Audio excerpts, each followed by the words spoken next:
पिता मनोहर चक्रवर्ती अपनी पत्नी और 2 छोटी लड़कियों को छोड़कर जहाज में काम करने गए, लेकिन फिर कभी नहीं लौटे।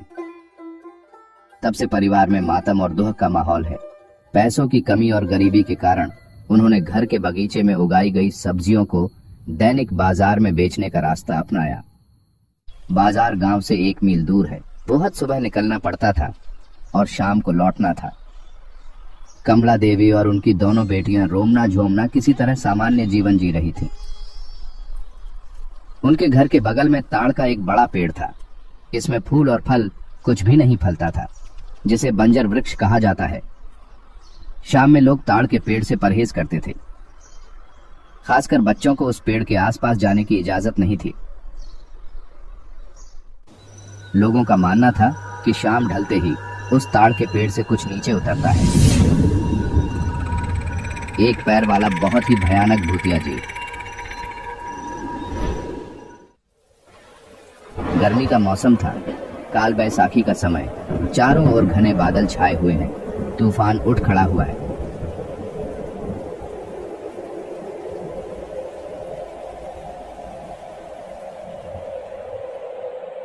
हवा खिड़कियां और दरवाजे में दस्तक देने लगी।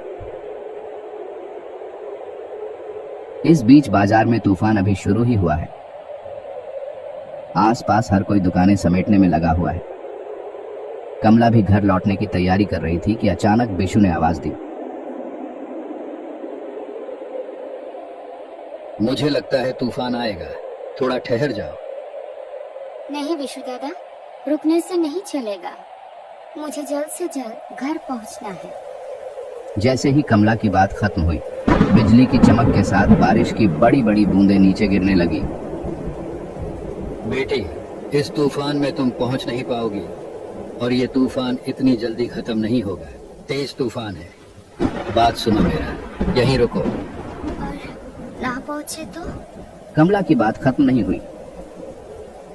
चारों ओर काले घने बादल छा गए और काल बैसाखी में तेज गरज चमक के साथ बारिश होने लगी। तीव्र वेग से शुरू हुई तूफानी बारिश को 2 हताश और भयभीत आंखों से वो देखने लगी। रात का अंधेरा धीरे धीरे घना होता जा रहा है। बारिश अभी थमी नहीं है। तूफान धीमा हो गया है, लेकिन बारिश पूरे जोरों पर जारी है। घर के बाहर 2 बहनें बैठी हैं। रूमना ने कहा, जुमना, रात होने वाली है। हाँ रे दीदी, माँ कब आएगी? पता नहीं, शायद आज नहीं आएगी। सच बोल रही है दीदी, माँ नहीं आएगी। नहीं रे, मौसम को देख, ऐसी तूफान में माँ कैसे आएगी? मुझे बहुत डर लग रहा है। डर मत, माँ शायद सुबह ही आ जाएगी। मुझे बहुत ही डर लग रहा है। डर मत, चल अंदर चलते हैं। बाहर बैठ के कोई फायदा नहीं है। दोनों बहनें अंदर चली गईं और दरवाजा बंद कर दिया। बाहर अभी भी हवा चल रही है। बारिश की रफ्तार के साथ रात का अंधेरा बढ़ने लगा है। धीरे धीरे घर के आसपास गहरा अंधेरा छा गया। सुबह के बने हुए चावल थे। दोनों बहनों ने वही खाकर सो गईं। जमे हुए अंधेरे के चारों ओर प्रकाश के एकमात्र स्रोत के रूप में बस एक लालटेन जल रहा था। बंद दरवाजों और खिड़कियों की दरारों से हल्की ठंडी हवा आने लगी। 2 बहनें एक कंबल ओढ़कर सो गईं। रुमना, अरे ओ रुमना, जुमना, तुम सब किधर गए? दरवाजा खोलो। रात का कौन सा समय होगा? करीब 2 या 2:30 बजे। चारों ओर से हवा की आवाज अब भी आ रही है। आवाज सुनकर रुमना जाग गई। ऐसा लग रहा था मानो कोई उनका नाम पुकार रहा हो। मन का वहम सोचकर वह दोबारा सोने जा रही थी। तभी वो आवाज फिर से सुनाई दी। कहाँ चले गए तुम दोनों? दरवाजा खोल दो। मैं आ गई। बाहर बहुत तूफान है, मैं भीग गई हूँ, दरवाजा खोल दो। फिर वही आवाज रुमना के कानों में आई। वह कांपते हुए उठ बैठी। कमरे में काफी अंधेरा हो गया है। लालटेन की रोशनी भी कम हो चुकी है। दरवाजे की दिशा से अभी भी धीमी आवाज आ रही थी और दरवाजा खटखटाने की हल्की सी आवाज आ रही थी। रुमना ने फिर सुना। रुमना, दरवाजा खोल दो, मैं आ गई हूँ, तुम्हारी माँ। रुमना, नहीं, ये तो सच में माँ है, मतलब माँ आ गई है। उसके चेहरे और आंखों पर अत्यंत आश्चर्य और प्रसन्नता की छाप छा गई। बहन अभी भी सो रही थी और इन सब से अनजान थी। रुमना बिस्तर से उतरी और धीरे धीरे दरवाजे की ओर बढ़ी और दरवाजा खोला। जब उसने दरवाजा खोला तो सामने उसकी माँ खड़ी थी। अंधेरे में पूरी बात समझ नहीं आई, लेकिन बाहर से आ रही बिजली की चमक स्पष्ट न होते हुए भी वह समझ गई कि उसकी माँ उसके सामने खड़ी है। खुशी से कहा, माँ, तुम इतनी रात में? हाँ रुमना, मैं ही हूँ। तुम लोगों को छोड़ के अकेले मैं रह सकती हूँ क्या? इसलिए तो दौड़ के आई तुम्हारे पास। उसने तुरंत अपनी माँ को गले लगा लिया। बच्ची अपनी माँ को अपने पास देख भूल गई कि वो भीगी हुई है। बहन, देख देख, अरे छोड़ छोड़, मैं तो भीग चुकी हूँ। वह अपनी बहन को यह बताने के लिए बुलाने जाती है कि उसकी माँ यहाँ है, लेकिन जैसे ही वह उसे गले लगाती है, कमला तुरंत उसे दूर झटक देती है। रुमना थोड़ा चौंकी। उनकी माँ की कपड़े पानी में भीग गई है। माफ कर देना माँ। ठीक है, छोड़ दे, सब समझती हूँ मैं। इस बारिश में भीग जाएगी तो ठंड लग जाएगा। चल अंदर चल, जल्दी से अंदर चल। माँ की आवाज में फिर वही वात्सल्यपूर्ण ममता उभर आती है। दरअसल इतने तूफान के बाद उसे अपनी माँ को बाहर खड़े नहीं रखना चाहिए था। दरवाजा बंद करके अंदर आ जा, बारिश भी बढ़ चुकी है। हाँ माँ, चलो। फिर रुमना अंदर से दरवाजा बंद कर देती है। घर के अंदर कीचड़ न हो जाए, इसलिए कमला देवी टोकरी छोड़कर गीले कपड़े बदलने के लिए रसोई में चली गईं। रुमना अपनी माँ से पूछती है, माँ, बत्ती की रोशनी कम हो चुकी है, मैं मिट्टी का तेल डाल दूं क्या? नहीं, छोड़ दे, वैसे भी बहुत रात हो चुकी है, बत्ती लेके क्या करूंगी, सोना ही तो है। ठीक है माँ। तुम दोनों ने खाना खाया? हाँ माँ। जा जाके सो जा, मैं भी आ रही हूँ। कुछ खाने के लिए दे दो माँ? नहीं, उतने से नहीं होगा, तुम दोनों सो जाओ, अगर मुझे भूख लगेगी तो मैं खा लूंगी। कमला देवी ने अंदर से कपड़े बदलते हुए जवाब दिया। रुमना बिना बात किए सो गई। बहन अभी भी सो रही है। उसने अपनी बहन को धीरे से बुलाया। ये झुमना, झुमना, माँ आ गई है, पता है तुमको? झुमना ने नींद भरी आवाज में उत्तर दिया। कहाँ है दीदी? ये लो, मैं आ गई हूँ। माँ? कमला देवी आकर बिस्तर पर सो गई। झुमना नींद में अपनी माँ से लिपट गई। फिर वो दीदी की तरफ मुंह फेर कर सो गई। मैं पीठ सहला देती हूँ, तुम सो जाओ। बहुत समय बीत गया। बारिश रुक गई है। बाहर से मेंढकों की आवाज आ रही है और झुमना अचानक असहज महसूस करने लगती है। उसने आंखें खोली। उसके चेहरे और आंखों पर दर्द का एक अजीब सा भाव उभर आया। उसने धीरे से दीदी को जगाया।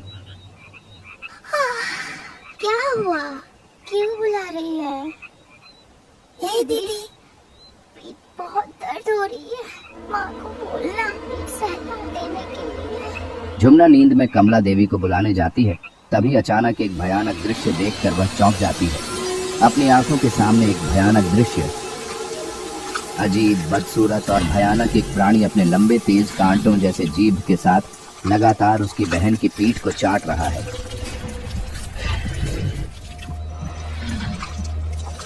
उसकी जीभ से खून टपक रहा है। उसकी माँ कहाँ? ये तो कुछ और है। एक बड़ा मुंह, चेहरे पर नुकीले दांतों की कतार उभरी हुई है। भय और घबराहट के कारण उसकी जबान से कुछ भी नहीं निकला और वह फिर से बिस्तर पर सो गई। जुम्ना फिर कहती है,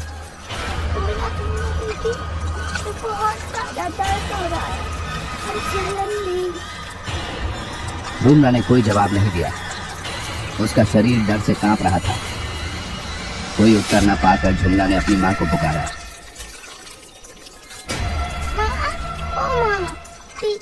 जल हो रहा है, थोड़ा सा सहला दीजिए ना। हाँ, दे रही हूँ। थोड़ी देर बाद जुम्ना फिर सो गई, लेकिन रूमना को अब नींद नहीं आ रही थी। वह करवट लेकर लेटे लेटे डर के साथ सोचने लगी। इस रात में कौन आया? वह सोच ही रही थी कि क्या करे। अचानक जुम्ना के चेहरे पर दर्द के भाव आ गए। उसने फिर आंखें खोली और दीदी को आवाज दी। दीदी। तभी रूमना उसकी ओर मुड़ी और उसे चुप रहने को कहा। माँ नहीं आई है। हमारे बगल वाले तार के पेड़ से भूत आया है। हम लोगों को अभी भागना पड़ेगा। जुम्ना चौंक गई। भय से उसकी नींद उड़ गई। जब वह पूछने गई तो वह उसके कान में फुसफुसाकर कहती है, दीदी, कैसे कैसे बचेंगे हम? बहुत डर लग रहा है और पीठ में भी जलन हो रहा है।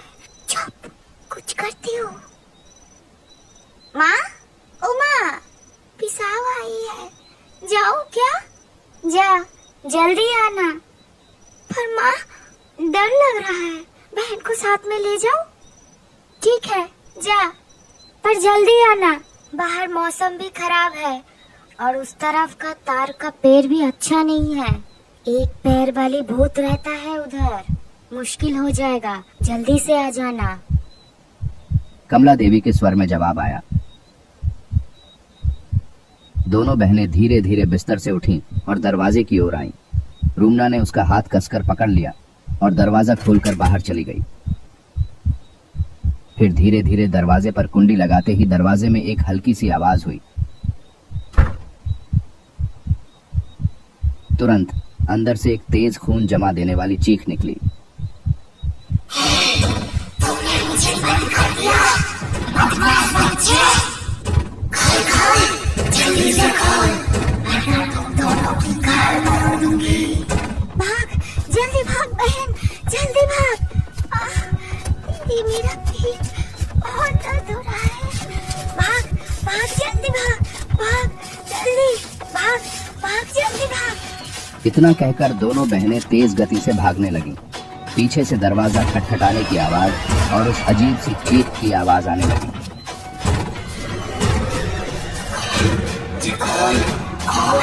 रुक जा, रुक जा।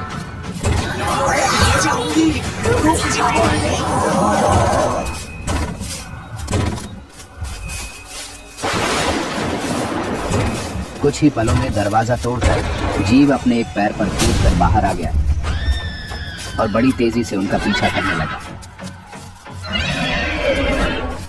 फिर आसमान टूट पड़ा और तेज आंधी के साथ बारिश होने लगी।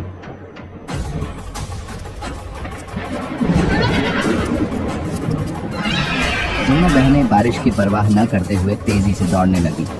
खेत, मैदान, बांस के जंगल को पार कर वे धीरे धीरे दूसरे मोहल्ले की ओर आ गए। अभी भी वह अजीब भूत उनका पीछा कर रहा है। उसकी भयानक हंसी की आवाज आने लगी। भूत धीरे धीरे उनकी ओर बढ़ने लगा। जितना हो सके तेजी से दौड़ते हुए उस मोहल्ले का पहला घर अचानक सामने आ गया। खोलो, खोलो दरवाजा, खोलो, बचाओ, खोलो, खोलो दरवाजा, खोलो, खोलो, खोलो, बचाओ हम लोगों को, खोलो, बचाओ दरवाजा, खोलो, बचाओ, बचाओ। रूमना जुम्ना उस घर के दरवाजे पर आई और तेजी से दरवाजा खटखटाने लगे। कुछ ही देर में घर के मालिक देवराज गोस्वामी ने दरवाजा खोला। अरे क्या हुआ है बच्चा, इतनी रात को? हम लोगों को बचा लो, वो मार डालेगी हम दोनों को। बहुत दर्द हो रही है। तभी झुमना रुमना के कंधे पर बेहोश हो गए। देवराज बाबू ने बिना देर किए जल्दी से उन दोनों को अंदर ले लिया और दरवाजा बंद कर दिया। फिर कुछ देर बाद जब वो दोनों संभल गए तो गोस्वामी जी ने रुमना से सब कुछ बताने को कहा। उधर गोस्वामी जी की पत्नी झुमना को संभाल रही थी। रुमना धीरे धीरे गोस्वामी जी को सब कुछ बता देती है। सब कुछ सुनने के बाद देवराज बाबू ने कहा, भगवान की अशेष कृपा है, तुम लोग बच गए। तुम्हारे घर के पास वाला पेड़ अच्छा नहीं है। गांव का एक पैर वाला भूत वहाँ रहता है, जिसका मुंह बहुत बड़ा है और उसके मुंह से एक बहुत लंबा जीभ बाहर लटकता रहता है और बच्चों की तरफ उसका नजर रहता है। अगर कोई अकेला मिल जाए तो उसको उठाकर लेके चला जाता है। अभी रहने दो वो सब बातें, तुम्हारी माँ जब आएगी तब कुछ बंदोबस्त करेंगे। रात बीत रही थी, तूफान रुक जाता है। गोस्वामी जी और उनकी पत्नी दोनों को अपने पास ही सुला देते हैं।